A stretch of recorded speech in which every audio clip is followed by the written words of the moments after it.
आंतरराष्ट्रीय कराटे स्पर्धेत अकोलाच्या विद्यार्थ्यांचं यश. आंतरराष्ट्रीय कराटे स्पर्धा सागरमठा इंडो नेपाळ चॅम्पियनशिप दिनांक 16 ते 17 मे 2026 रोजी मायादेवी नगरपालिका लिंबुनी नेपाळ येथे संपन्न झाल्या.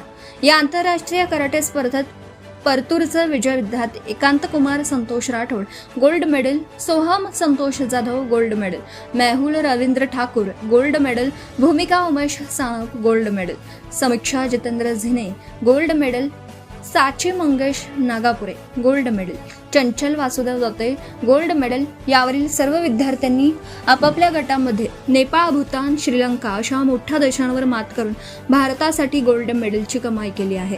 वरील सर्व विद्यार्थ्यांनी आपल्या आई वडील, शाळेचे प्रशिक्षकांचे, अकोल्याचे, जिल्ह्याचे, महाराष्ट्राचे, भारताचे नाव रोशन केलं आहे.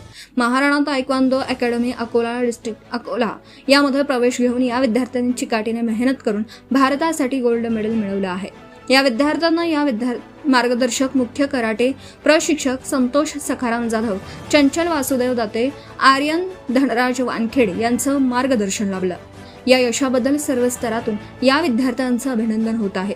मुख्य कराटे प्रशिक्षक संतोष सखाराम जाधव, संतोष राठोड, उमेश सानप, जितेंद्र झिने आदींनी अभिनंदन केलं आहे. सत्यशोधक न्यूज चॅनलसाठी मुख्य संपादक Santosh Gavai. Subscribe now and press the bell icon. Never miss an update.